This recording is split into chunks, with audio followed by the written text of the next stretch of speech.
I'm wondering if, since the publication of the book, either Palestinian or Israelis who were involved or witnesses have come forward to add to the story or refute any parts of the story? The one refutation I've had is by a man named Meyer Peil, who was a brigade commander in '56. And I think the Associated Press called him up about the book, and he said, it didn't happen, it's a big exaggeration, it's a lie. And, it's funny, because I thought, oh boy, that's a strong statement from him. Then I looked at his name, and I remembered I'd actually talked to him when I was there, and I dug up the notes, because I tried to interview brigade commanders and anyone I could on the Israeli side who could maybe piece together this thing. And he had told me in my notes, he didn't say that it never happened, he'd said he hadn't heard of it. And he remembered other killings of Egyptian prisoners of war in the Sinai, which he found atrocious. But that was the one, say, refutation. But in my notes, he didn't refute it. He just said he hadn't heard of it. Interesting. Okay. It's clear at certain points in the story that you have mounting frustration with some of the subjects that you're interviewing. Some of the stories were quite painful to read on the page, so I imagine they were even more difficult to hear in person. Is it challenging to maintain a professional distance when people are sharing these kinds of stories with you? Excuse me. The funny thing is, when I'm interviewing people, it's often, mostly, not all the time, but mostly I can behave professionally enough that I can I can take in a lot. And I can also go from one person to another and hear another story that's quite similar. What I always notice is my translators begin to wear out. For them, it's all new, and for them, it's to have to hear it once and then to repeat it. They're getting it doubly, and they just wear out. For me personally, the harder part comes when I'm actually drawing the stuff, because then you have to put yourself back in that time, and you have to put yourself back in the shoes of the person you interviewed in almost a cold manner, because you're trying to get the facts out. You're trying to keep the person on track. You're trying to say, no, I'm not interested in 1967. We're talking about '56, and you're just trying to push the person to keep on track. That's when it sort of hits you a little more. And it's such a long, drawn-out, literally, process that, after a while, it wears you out, I have to admit. Yeah. Do you ever have misgivings about what you're asking these people to recall? And in particular, I'm wondering about there is one episode maybe in the middle of the book where you're leaving a woman that doesn't have the story that you need, and she's saying, I thought you found him. Right, because one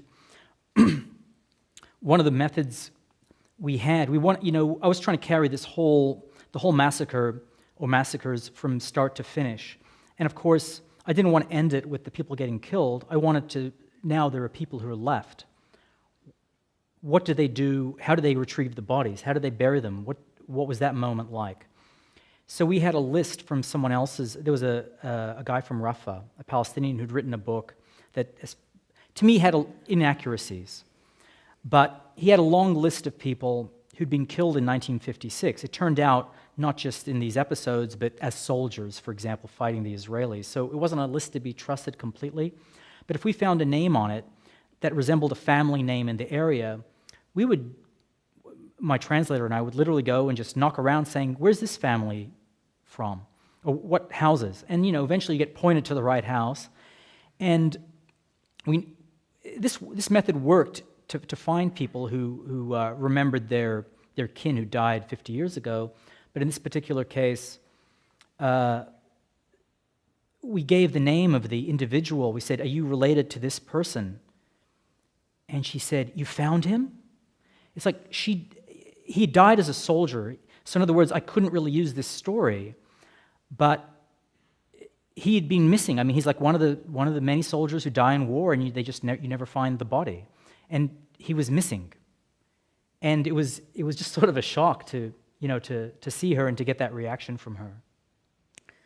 And then there's the C Street story, the man in C Street, and the moment that you choose to end the whole story on, Right. which is three pages of wordless panels, Right. and then I mean, I never push someone. You can sort of see when the limits of a human being in front of you. And as cold as I can be in the sense of I'm trying to get the story, of course I'm aware that, okay, now maybe if the person's crying, you basically ask, do you want to go on? And in almost all cases, I can't remember one case in this particular instance where anyone wouldn't go on after sort of breaking down at first. They all wanted to go on. And even this old man wanted to go on. I don't know how much I want to talk about it because I think it's an important ending, and I just almost like to leave it. Okay. So the choice to turn away from straight journalism to comics was a pretty wise move in retrospect. A good career decision. Yeah. What year was that? 80?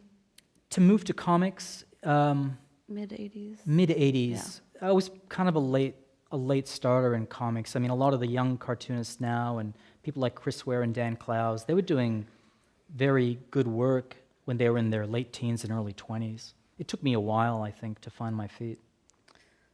But even at that time, you couldn't have anticipated what was coming down the pike as far as the changes in media and in the field of journalism.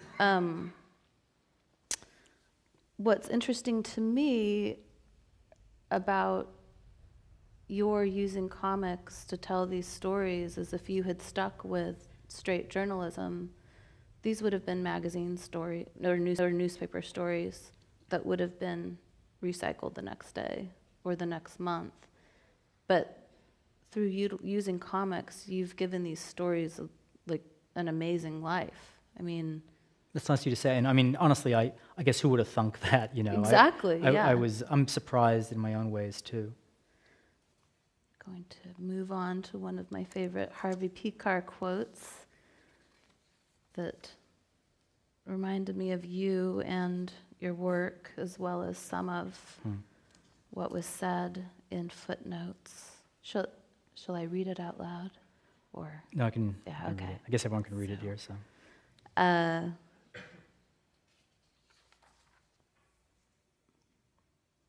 This is something that you relay, I think, in the introduction, something someone said to you in Gaza. Right.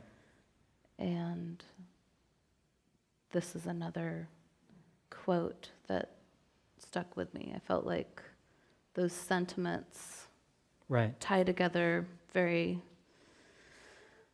nicely, but leave one with perhaps a rather grim outlook for the future. Do you care to talk about, I mean, especially the man who says this in Footnotes? The man who said that was he was a fighter. He was with a group that Israelis would regard as a terrorist group. And this was when I was there when America attacked Iraq. And it was strange. I mean, it was very depressing. All the Palestinians were very depressed in the lead up to the war. But once the war started, it was strange to me. A lot of them were just buying hook, line, and sinker every bit of propaganda from the Iraqis about victories over the Americans. I mean, those first few days when a helicopter's getting shot down or a couple of tanks are getting destroyed, they were euphoric about it. And this resistance fighter was a little more, I mean, he sort of knew what was coming. He sort of knew that the Iraqis were going to lose. Anyway, the Americans were going to take Baghdad, let's put it that way, and the Iraqis, the army was going to be defeated. But this is what he said. And it certainly could have referred to himself. I'd never really taken that out of context and seeing it as a something you statement. could, ultimate statement about someone's life. But if you can take it out of context, it's not a bad thing It's not a bad quote either.